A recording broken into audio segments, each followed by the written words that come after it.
Muy buenos días. El Instituto de Investigaciones Jurídicas les da la más cordial bienvenida al Seminario Derechos Humanos y Medio Ambiente,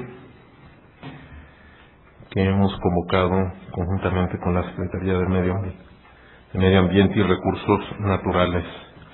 Tengo el gran gusto de que me acompañen aquí en la mesa de honor el maestro Mateo Castillo Ceja, quien es titular de la Unidad Coordinadora de Participación Social y Transparencia de la Secretaría de Medio Ambiente y Recursos Naturales, el maestro Emilio Álvarez y Casa Longoria, quien es presidente de la Comisión de Derechos Humanos del Distrito Federal, además un colega a quien vemos con gusto frecuentemente aquí en el Instituto, y también está la maestra Diana Lucero Ponce, quien es procuradora del Ambiente y el Ordenamiento Territorial del Distrito Federal, y también, no sé si hace muchos o pocos años que han ido al Instituto, pero me da muchísimo gusto darles la bienvenida. Bien, pues el propósito es simplemente darles la bienvenida, señalar pues que el Instituto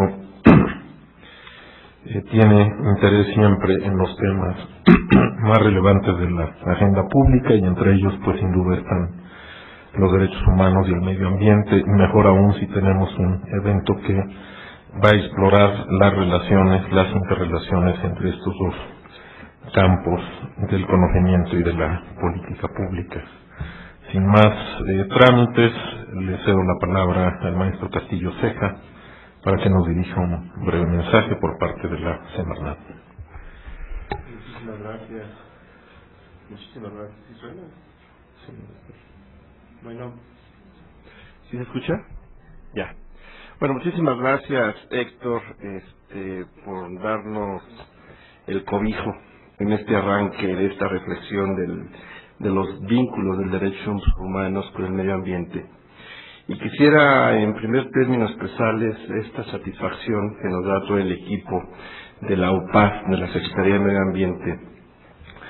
Y quisiera hacerles llegar un mensaje al inicio de este seminario de Derechos Humanos y Medio Ambiente, que hoy se inaugura en este Centro de Investigaciones Jurídicas de la Universidad. Y también me es muy grato, en nombre de la Secretaría de Medio Ambiente y Recursos Naturales, extenderles un cordial saludo a todas las autoridades, a los profesores, a los demás participantes, a los delegados. Me da mucho gusto ver delegados aquí. Gracias, Javier, por estar con nosotros. A todos los enlaces de derechos humanos y medio ambiente que tenemos en la Semarnat. Me encanta saber del interés de ustedes. A todos los profesores y a todos los hombres y las mujeres que están participando y que se encuentran presentes. Quiero manifestar nuestro agradecimiento al Instituto de Investigaciones Jurídicas de la UNAM por haber aceptado celebrar conjuntamente estas jornadas y haber brindado todo el apoyo para hacerles lograr que esto sea una realidad. Permítanme ahora comentarles que sobre el tema que a lo largo de 2 días estaremos abordando, cada vez hay más evidencias de que la intervención del ser humano está potenciando de modo acelerado los efectos más negativos, poniendo en peligro el futuro de la vida en la Tierra, en todas sus formas y en la vida humana también. Se puede decir que los últimos 50 años han sido los menos ecológicos de la historia de la humanidad. Puedo decir que estamos viviendo una crisis de la civilización y que no existe espacio donde habite el ser humano, donde se enfrente a la erosión y la desertificación, se enfrente a la urbanización creciente, se enfrente a la contaminación del agua, se enfrente a la generación de los residuos sólidos y también a la contaminación atmosférica y el deterioro de los ecosistemas. Y todos estos problemas locales son los que están provocando los grandes problemas globales, los problemas mundiales, como la deforestación, la pérdida de la biodiversidad, el agotamiento de la capa de ozono y desde luego el cambio climático. Y de paso, pues habrá que hacerle frente al aumento de la población, al hambre, a las enfermedades, a la pobreza, al genocidio, al racismo, a la xenofobia, a la inseguridad, al desempleo, al analfabetismo. Amén. Todo esto no es más que el reflejo de cómo nos tratamos y de cómo estamos haciendo las cosas. A estos cambios de la naturaleza, producidos por la acción humana, pues se añade el carácter acumulativo de los mismos. Sus efectos se suman de tal modo que el margen de maniobra de cada generación de personas en el aspecto ecológico pues se ve limitado por la generación anterior y a su vez compromete lo que puede hacer la generación siguiente. Los datos de los expertos pues apuntan a la necesidad de cambios rápidos y enérgicos en las políticas de todos los países para conjurar y aminorar los problemas del medio ambiente, antes de que adquieran proporciones incontrolables. Se necesita pues mucho tiempo para que las medidas, si así se adoptan, sean eficaces. Si se aplazan las decisiones y se permite que los problemas empeoren, pues entonces la posibilidad de actuar con un cierto éxito se verá notablemente reducida.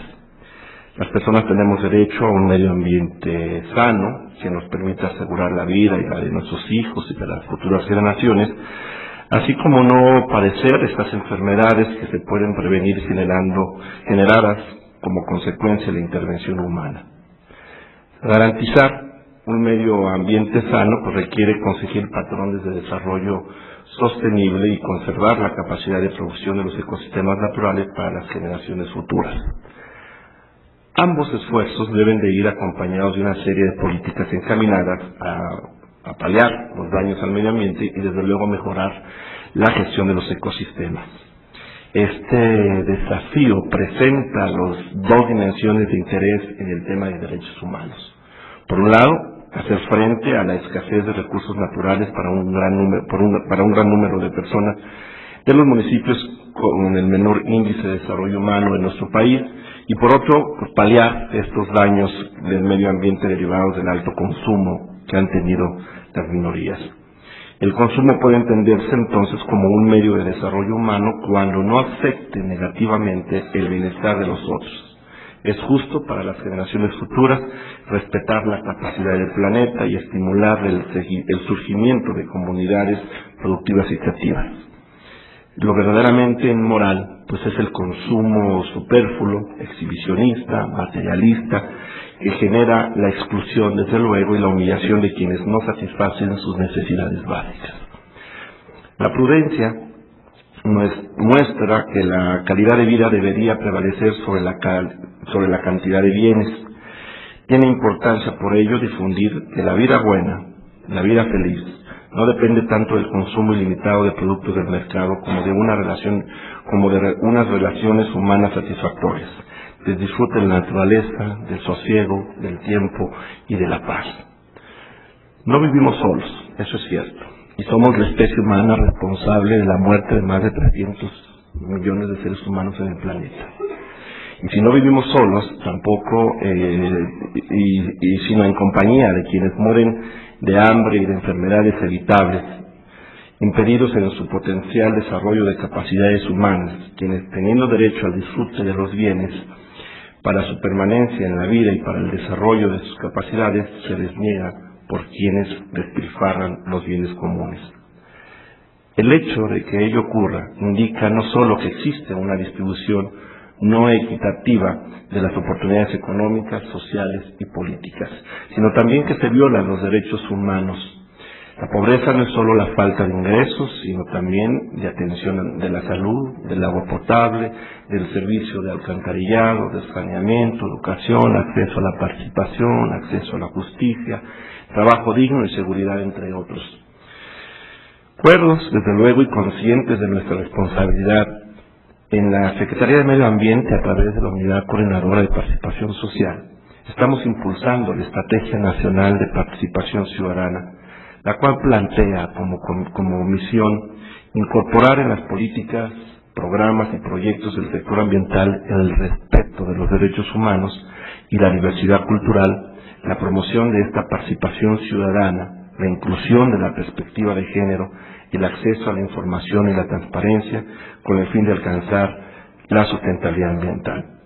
De igual forma, hemos creado una área dedicada a los derechos humanos vinculado con el manejo, la protección de los ecosistemas, y hemos programado este presente seminario en alianza con el Instituto de Investigaciones Jurídicas, así como un estudio sobre el mismo tema, el cual se publicará durante el año 2008. Habremos entonces de comprometer líneas de acción para el Programa Nacional de Derechos Humanos de 2008 al 2012, así como desarrollar programas especiales de igualdad de género, atención a los pueblos indígenas, desde luego los derechos humanos.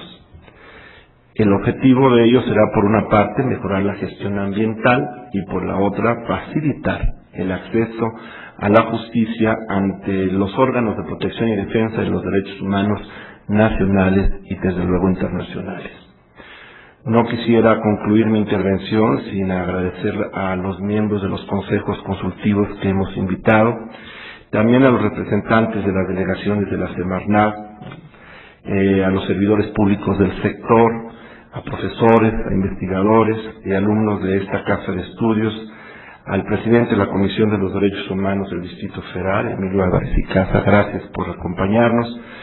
A Diana Ponce, gracias por estar con nosotros, así como al doctor Héctor Six Fierro, director del Instituto de Investigaciones Jurídicas, así como a aquellos que, atendiendo nuestra invitación, estén siguiendo la transmisión de TV Jurídicas desde cualquier parte del país o del extranjero. Su presencia y su participación nos llena de mucha gratitud para poderlo compartir e iniciar este proceso de reflexión. Muchísimas gracias.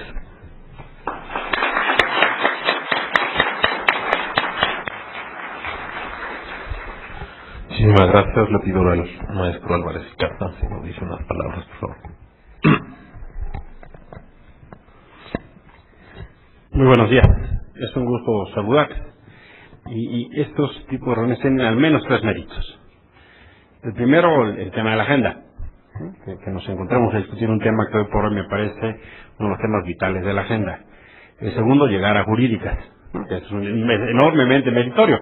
Y el tercero, llegar a jurídicas temprano. Son 3 grandes méritos que nos llevan con ánimo resuelto y entusiasmo a discutir este tema vital. Me da muchísimo gusto compartir la mesa con Héctor. Ya tenemos una serie de iniciativas nuevamente. Muchas gracias por recibirnos con Mateo, que su trabajo lo precede. Me da mucho gusto ahora conocerlo en persona y, por supuesto, compartir con la Procuradora Ambiental, Diana Ponce. Discutíamos en algún momento en la comisión con algunos colegas que tuvieron a bien invitarnos. Muchas gracias, con Jorge y algunos otros compañeros. Y este es uno de los temas, en mi opinión, más críticos de la agenda de derechos humanos. Y más críticos en su evolución misma, porque significa dar una perspectiva de la integralidad de los derechos humanos, significa abarcar el proceso mismo de los derechos en su lógica de lo que tiene que ver con la actuación de las personas, en los derechos económicos, sociales, culturales, ambientales, los famosos DESC. Y es hacerse cargo, como ya Mateo mencionaba, de estos fenómenos que obligan a reflexionar la dinámica de la globalización, la dinámica de la ciencia, la dinámica de la tecnología y los problemas a los que hoy nos enfrentamos. Hemos escuchado mucho desde el ambiente o desde los círculos del medio ambiente, actuar localmente y pensar, no más bien, actuar localmente y pensar globalmente. Y me parece que justamente eso es uno de los grandes desafíos.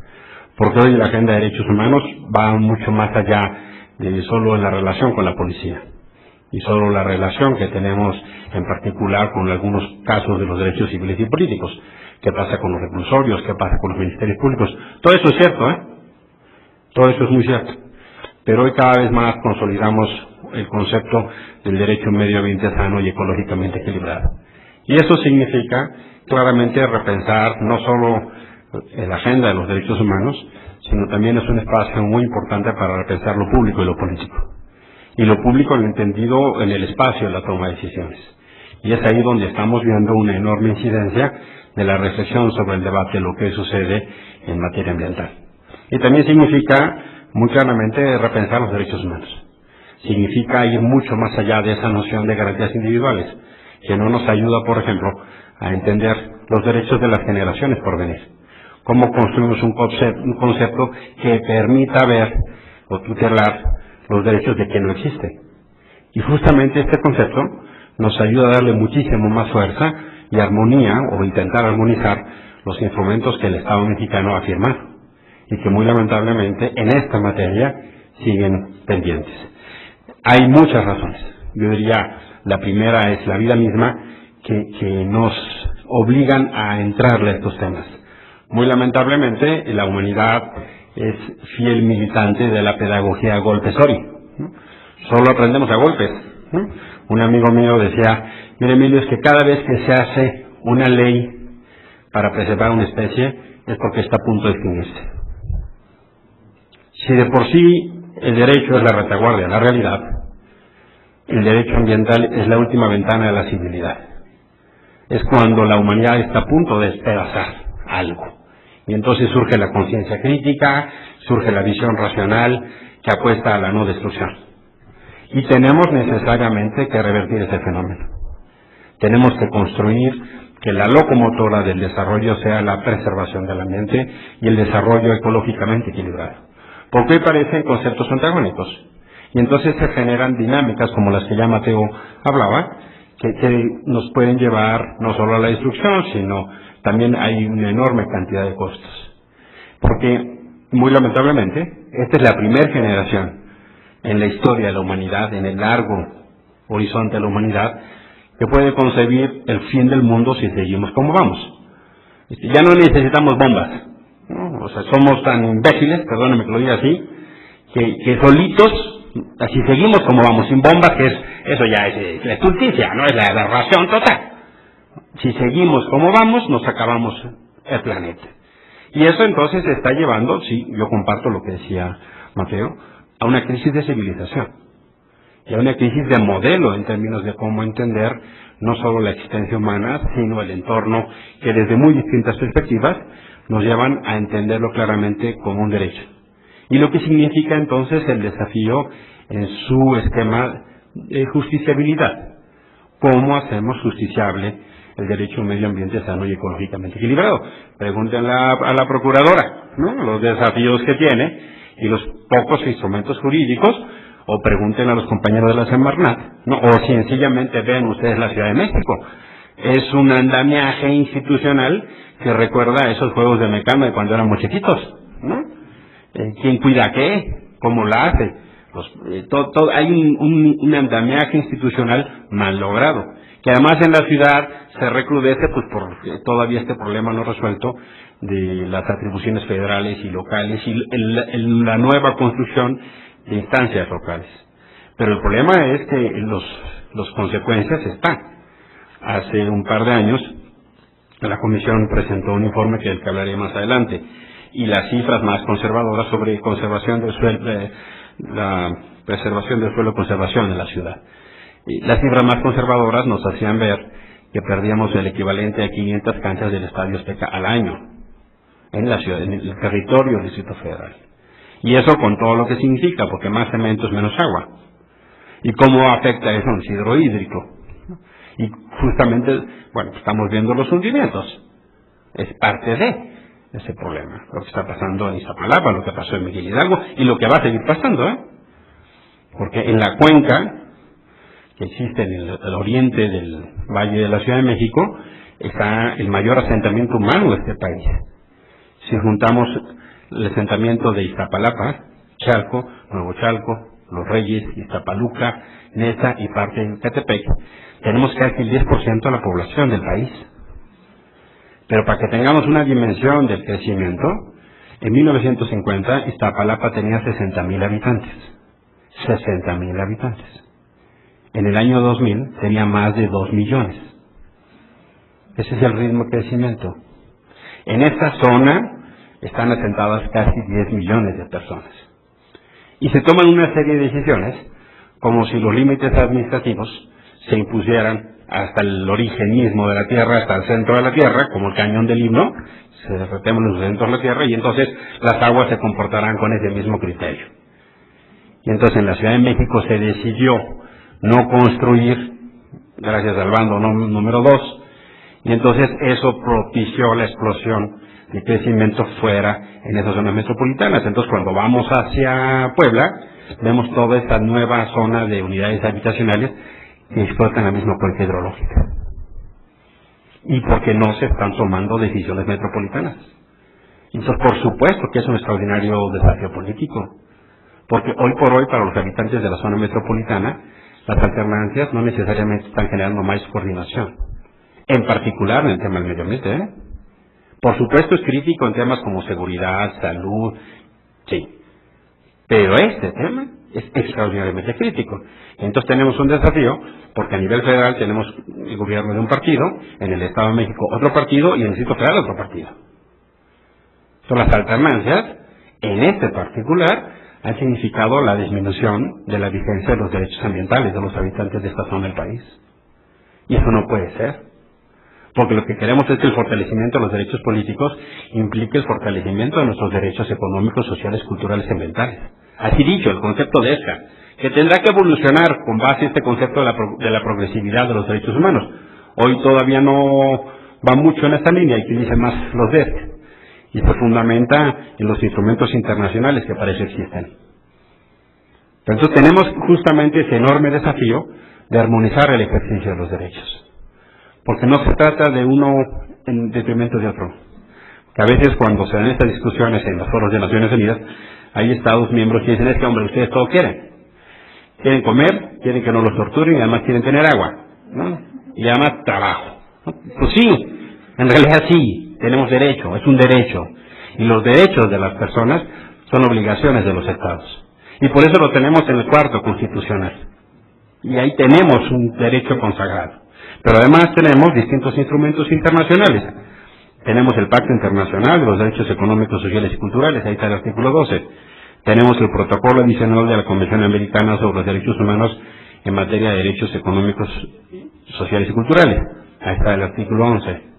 Tenemos la Declaración de Estocolmo de Naciones Unidas sobre el Medio Ambiente, la Carta Mundial sobre la Naturaleza, emitida en el 82, la Declaración de Río sobre Medio Ambiente y Desarrollo, la Agenda 21 de Medio Ambiente, la Convención de Naciones Unidas sobre el Cambio Climático.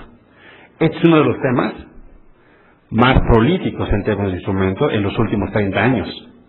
Si revisamos temáticamente la agenda de los organismos internacionales, nos vamos a encontrar que este es uno de los temas de mayor producción, porque es uno de los temas de mayor preocupación.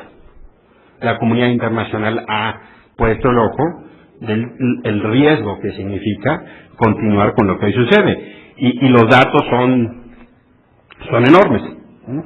Un informe basado en un estudio auspiciado por Naciones Unidas, iniciado en el 2001, reportó parte de lo que Mateo comentaba, que en los últimos 50 años los seres humanos han modificado los ecosistemas de la manera más rápida que en cualquier otro periodo de la historia. La Tierra se ha degradado en las últimas 5 décadas más que en los últimos 100 siglos. Los seres humanos han disminuido el 60% de los pastizales, bosques, tierras cultivables, ríos y lagos. Cerca del 60% de los servicios provistos por los ecosistemas, agua, alimentos, pesca y regulación climática, han sido degradados o utilizados de modo insostenible. Más de la mitad de la foresta tropical ha sido eliminada. La pesca industrial ha reducido el potencial pesquero hasta una 10ª parte de la disponibilidad originaria. Y la intervención humana ha causado un incremento en la tasa de extinción de las especies. No se trata del apocalipsis now. Se trata de entender que necesitamos construir otro modelo de desarrollo. Necesitamos entender que la misma relación nuestra con el medio ambiente está justamente la preservación de toda la vida. Y no quiere decir solo la vida humana, porque eso es...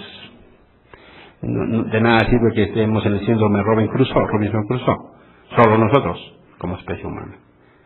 Y eso nos lleva entonces justamente a desafiar, por ejemplo, a naciones como Estados Unidos, que se autoerigen como los policías o como los guardias de los derechos humanos del mundo, pero no firman este tipo de resoluciones.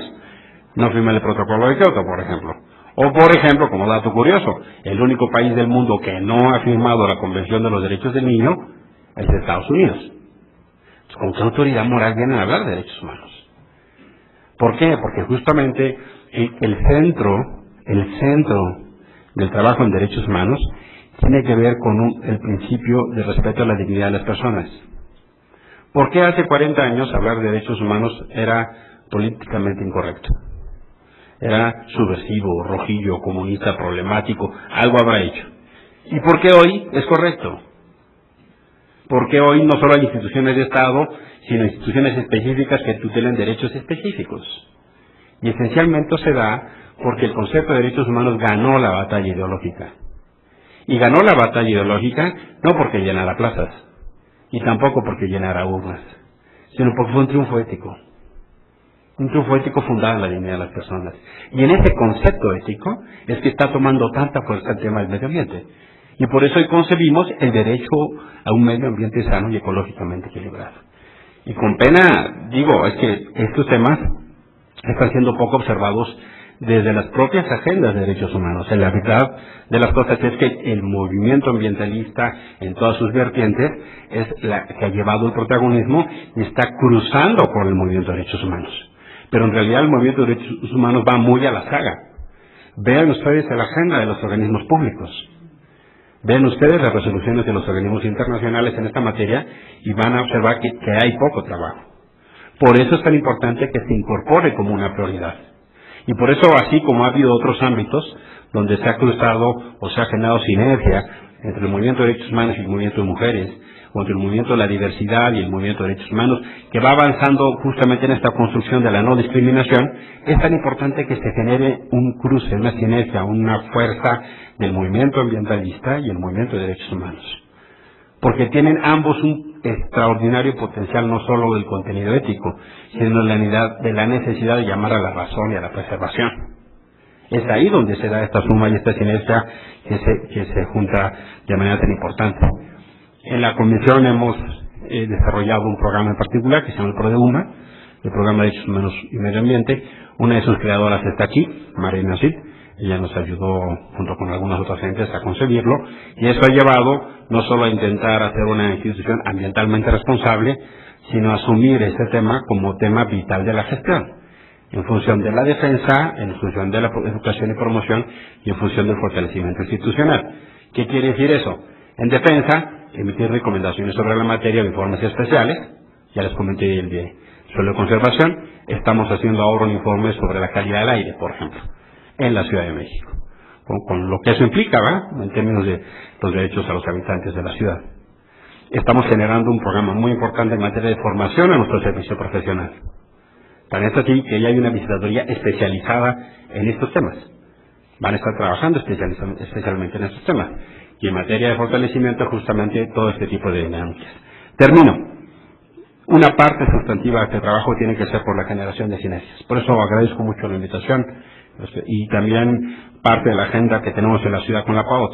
Cuando hicimos el informe del suelo de conservación, la PAOT fue un aliado extraordinario. Hemos podido trabajar con la Procuradora justamente en problemas comunes, porque nos vamos complementando, de hecho yo soy de la idea que hay que fortalecerle las atribuciones del presupuesto a la PAOT, porque una parte sustantiva de nuestra... Si a la PAOT le va bien, a los habitantes le va mejor. Entonces tenemos que fortalecer las atribuciones y las acciones de la PAOT. Y eso pasa por dotarla de consejos ciudadanos y dotarla de recursos y dotarla de la autonomía. Porque si no, al final de cuentas, se va viendo limitado su trabajo y en eso perdemos nosotros.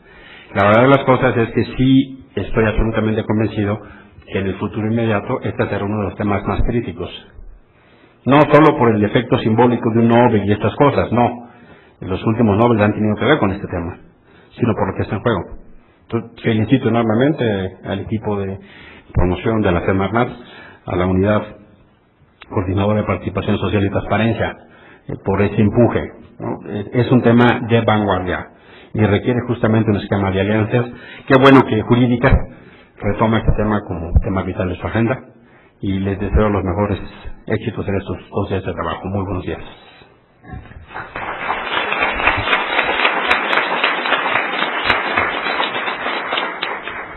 Muchas gracias, maestro Álvarez Casas. Bien, pues sin más trámite, damos entonces inicio al seminario Derechos Humanos y Medio Ambiente, no sin antes agradecer por parte del Instituto al doctor Jorge Carmona por los esfuerzos de coordinación y organización y por supuesto pues a los colegas investigadores que fungirán tanto como moderadores como participantes en la mesa. Creo que el instituto está muy bien representado y eso es un motivo de satisfacción y de orgullo. Pues si ustedes no disponen de otra cosa, damos paso entonces a la primera mesa con el título Derechos Humanos y Medio Ambiente. Buenos días, mucho éxito.